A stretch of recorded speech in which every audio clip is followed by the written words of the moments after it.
Everybody, I'm Andrew, and I'm from the new YouTube channel, The All Powerful Reviewers. Today I will be reviewing a show called Metalocalypse. This will be the first episode of 5, where I will review the first four seasons and the special. But first, before we go over the episodes and the plot, you know some characters. So, the show mainly revolves around a death metal band called Deathclock. And it has 5 members. Nathan Explosion, who's the lead vocalist. Swiskaris Squigelf, who's the lead guitarist. Nathan Explosion's the lead vocalist, my bad. Tokyo Wartooth, who's the rhythm guitarist. Pickles, who's the drummer. And William Murderface, who's the bassist. And really, what I have to say is that they've got some problems. They have some problems. Now, there's also a few other characters other than the band. You have the characters of the Tribunal, who in every episode will come up and talk about what Metalocalypse has been doing and how it could affect the world. You have the Senator Stampington, who's the one who first addresses these problems. General Crozier, who just criticizes. He's just like, oh my god. Cardinal Ravenwood, I have no idea what the fuck he is. Vader, I know who Cardinal Ravenwood is, but I don't know why he's there, because he doesn't really do anything. Vader Orlag.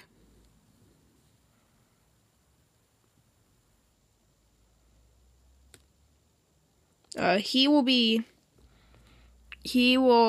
has a special part later on. Mr. Salacia, who is very important later on. Now, the band's manager, the lawyer, and the advisor of Deathclock, Charles Oftenson, will be also a very important character. There's also clocketeers. That's basically like the servants for Deathclock. I mean, they do everything for Deathclock. Jean Pierre, he is the cook for them.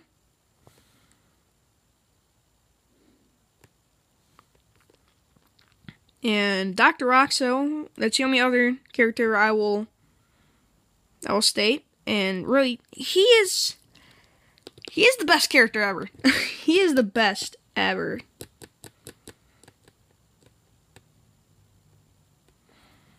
I mean,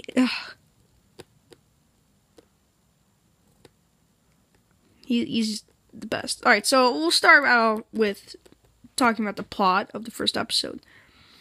Basically, it's just a pilot episode. You're starting out your series. So, the episode's called The Curse of Deathclock. And, basically, Deathclock travels to Norway.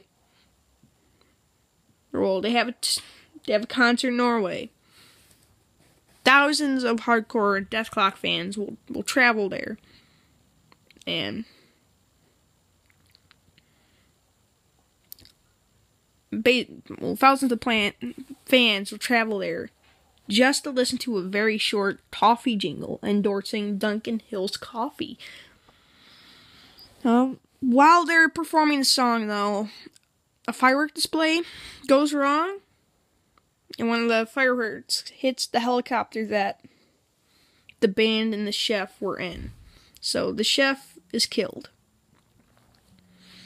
So the band will struggle to come up with a solution to eat, because, they have no food now. They don't have a chef to cook it, so they have to cook it themselves. Then they try... They go to a grocery store and they try shopping for food. And they left the food at the grocery store and all. So, that was great.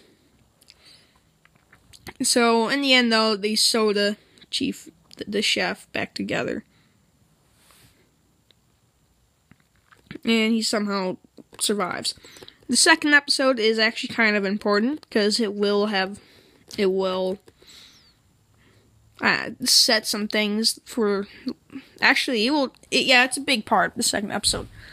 But they make a Dethklok makes a album in a nuclear submarine underwater, and the Tribunal, who also try to the general and the cardinal try and kill the Dethklok because they think that Dethklok will destroy the world. But so the Tribunal blackmailed the label sent producer Dick Knubler to spy on them, make sure things aren't bad. But after he hears some of the music from them, like he goes against the Tribunal and becomes the band's permanent producer. Now, when Dick leaves, when he leaves the submarine that they're in, he's attacked by a giant seahorse that was mutated by the submarine's radiation. Forcing him to rush to the surface without depressurizing causes his eyes to explode. But he gets, don't worry, he gets a major improvement.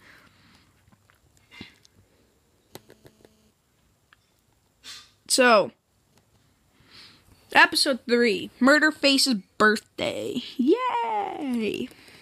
Actually, no. Boo. But, so, Murderface's birthday is approaching. The band does not know what to get him. So, they say, you know what, let's give him the darkest, most brutal gift of all. Nothing. But he storms out of where they are, and so the band gets him a car that John F. Kennedy was assassinated in, outfitted with other brutal historic items. And one of the most notable of those historic items was a theater chair that Abraham Lincoln was assassinated in.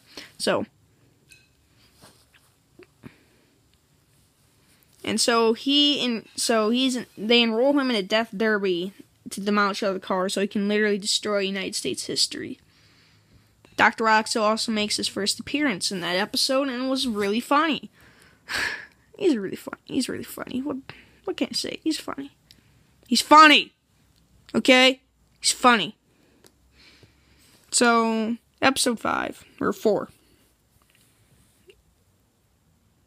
So, in Finland, the band accidentally wakes the lake troll, Mustakrakish. Giant troll goes on a rampage, killing thousands, destroying entire cities, and disabling all electronics in Finland. So the band decided to put the troll to sleep, so that they can use email and their DSL-equipped death phones. So they're going to play acoustic guitars, or what they call grandpa guitars, to put it to sleep. But that doesn't work. So the thing goes and attacks them while they're screaming for their lives. Murderface throws his phone into its mouth, and it just, I don't know, it just freaks out, and intestines go everywhere, and oh my god. Basically, in the end, it died. Number 5, Dethklok experiments with stand-up comedy. Although they achieve success after some tutelage in learning to embrace the hate, Pickles remains traumatized the memory of a heckler. Pickles eventually embraces his hate and once again performs stand-up. He successfully entertains the audience by throwing sand and blood on the front row, and by firing a rifle wildly. Number 6! Don't worry, we're almost halfway there. The journalist reunites with memories of it. Alright. Let let me restart that. A journalist reunites the members of Death Clock with their families. Yeah, they don't like their families. And they drive the band insane. Because they are they have to deal with greedy, annoying, and aggressive relatives. The parents and siblings, though, decide to make a Death Clock family album, asserting that there is nothing in this world more brutal and grotesque than raising children. Number 7, really there is nothing too important. Number 8. Pickles reunites and tours with his previous band, Snakes and Barrels. I actually did like the song, the 5 seconds of the song that they had.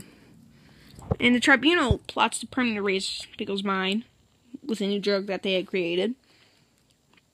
Total awesome sweet Alabama liquid snake. Now, they give it to all the members of the band. But only Pickles was not affected by it, so he's immune because of how much alcohol and drugs they did. So, number 9. Episode number 9. Nothing really.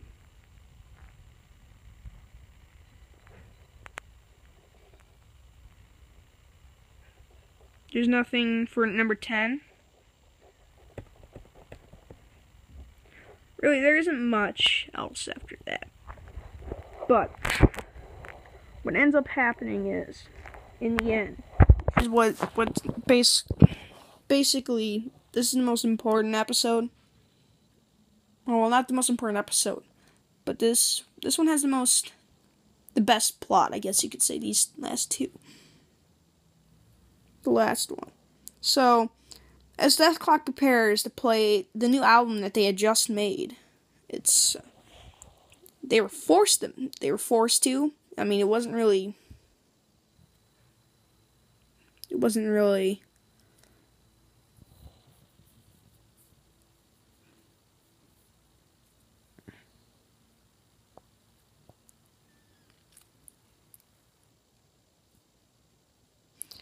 my bad. It wasn't meant. Okay, all right. It was not meant for people. So General Crozier and the Cardinal Ravenwood, they break rank from the rest of the tribunal, and they lead an assault on the band. They had an assassin who was killed by Death Clock in another episode. That was killed by Death Clock in another episode. Basically, the guy went to kill murder band, and he tripped and he fell into a spike that that murder face was wearing, right where his dick is. A really big spike, dude. The assassin cornered Toki and Swiss Guard. Oh, alright. The assassin corners Toki. A new assassin corners Toki and Swiss Guard, but he's confronted by Oftensen, who states, "That's my bread and butter you're fucking with." The two duel, and Oftensen wins, knocking the assassin into the sea, but not killing him. So he comes back later. General Crozier and the Cardinal corner the other band members, and after a bloody battle with the Clocketeers, prepare to kill them. However, Mr. Selectica appears and uses his magic to destroy the Cardinal's eyes and force his intestines out of his mouth. He then turns to Crozier saying, "You I need alive," and makes him fall asleep, also wiping part of his memory. The band approaches the dying Cardinal, who utters the final words, "The Metalocalypse has begun." And, well, that is Season 1.